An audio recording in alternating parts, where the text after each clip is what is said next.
يا صباح الفل. تعالوا مع بعض كده نشوف احنا ممكن نفرز الملوخية وتفضل زي ما هي بنفس اللون الاخضر الحلو اللي احنا شايفينه ده ازاي. طريقة سهلة وحلوة جدا. الملوخية لما تيجوا تطبخوها بعد التفريز هتحسوا ان هي وكأنها فريش. بجد طريقة حلوة قوي. تعالوا نشوف مع بعض احنا هنعملها ازاي. جبت كمية الملوخية بقى اللي انا عايزاها كده عشان التخزين. اهم خطوة في الملوخية ان احنا نغسلها كويس. دي هتكون الغسلة الاولى والاخيرة للملوخية، فلازم ان احنا نغسلها كويس لان الخطوات اللي جاية بعد كده كلها هتكون خطوات مباشرة، فمش هينفع ان احنا نغسل فيها الملوخية.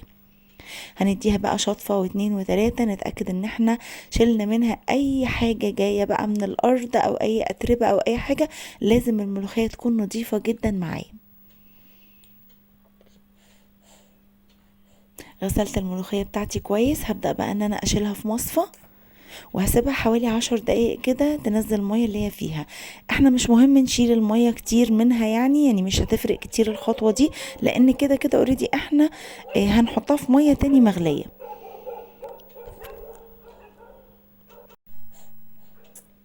خلاص الملوخية بتاعتي على ما صفت معايا كده حطيت حلة على النار وحطيت فيها مية.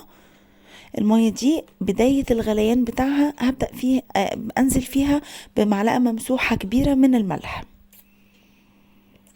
وكمان هنزل بمعلقتين كبار من السكر.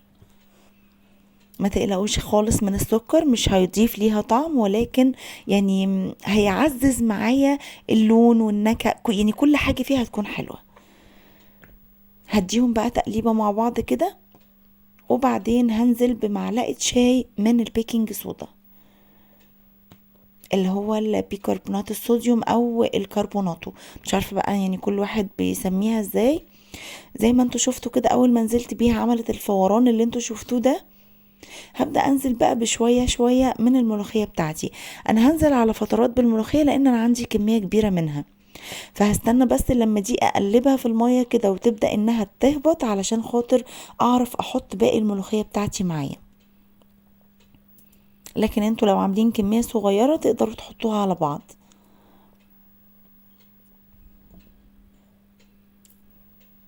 اديت بقى تقليبة كده للملوخية اللي عندي، هبدأ انزل بشوية كمان وبرضو هديهم تقليبة وانزل بباقي الملوخية.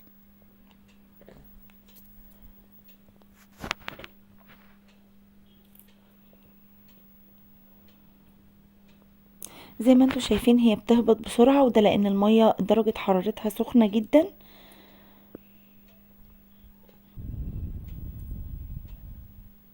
خلاص نزلت بالملوخية بتاعتي كلها، هبدأ بقى ان انا اديهم تقليبة. لو انتوا اخدتوا بالكوا لون الملوخية معايا اتغير، الاول كانت اخضر فيه بهتان شوية، دلوقتي الاخضر بتاعها بقى صريح، وده طبعا وظيفة البيكربونات الصوديوم.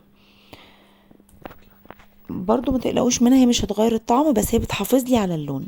هسيبها بقى تقلب كده كام قلبة مع بعض، يعني سيبها مثلا 10 دقايق تغلي ولا حاجة. وهكون في الوقت ده محضرة مية باردة جدا واحط فيها مكعبات من التلج. هبدأ بقى ان انا اطلع الملوخية بتاعتي من الحلة اللي انا كنت بغليها فيها. انا هوريكم دلوقتي انا مش هصفي الملوخية، يعني انا مش عايزة اصفيها في مصفى تنزل كل المية اللي فيها، لان انا محتاجة شوية مية من اللي هي غليت فيها، ودي لان بيبقى الملوخية نزلت في المية يعني المادة اللزجة بتاعتها، فده اللي هيظبط لي الملوخية في التخزين وهيتقلها معايا. خلاص انا طلعت الملوخيه كلها زي ما قلت لكم، انا يعني طلعتها من الحله كده بقيت اشيلها احطها على طول في الميه البارده، ما بقيتش اصفيها. في المرحله دي بقى هنبدا نجهز معانا الخلاط بتاعنا او الهاند بلندر او الكبه، يعني اي حاجه متاحه عندك.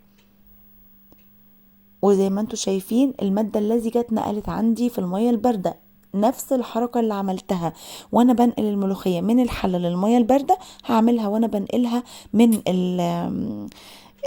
ايه، يعني من الحاجة اللي هي محطوطة فيها على الخلاط بتاعي او على الكبة. زي ما انتوا شايفين انا شلت كده يعني مرة واحدة من هنا لهنا. هبدأ بقى ان انا اغطي الخلاط بتاعي واضرب الملوخية بتاعتي. طبعا انتوا اللي هتقدروا تتحكموا في درجة نعومة او خشونة الملوخية. انا مش عايزاها ناعمة قوي قوي قوي، يعني بحبها اول درجات النعومة. طبعا زي ما قلت لكم احنا اللي بنتحكم في دي. حسيت ان هي لسه خشنة شوية اضربيها تاني، حسيت ان هي ناعمة ودي الدرجة اللي انت عايزاها، خلاص. حاولي بقى ان انت يعني شوفي الاول كده شكلها عامل ازاي، شوفوا خضرها عامل ازاي. عايزه اقولك ان اللون ده اتحداكي ان غير معاكي، ده اللون اللي هيفضل موجود لغايه ما تيجي تعملي الملوخيه حتى لو بعد سنه. ما تعمليش زي بقى وتعملي الخلاط على مرتين، يعني انت اعملي المره اللي هتضربيها على قد كيس الواحد في التخزين، لان انا عملت كميه كبيره مره واحده فاضطريت ان انا اعمل اكياس الملوخيه كبيره. كان المفروض ان انا اقسم المره اللي في الخلاط دي على كيسين، لان هي هتكون معايا كتيرة شوية. طبعا انتي بتقدري بقى يعني الحجم اللي انتي عايزاه او الكمية اللي انتي عايزاها في الكيس اللي هتخزنيه.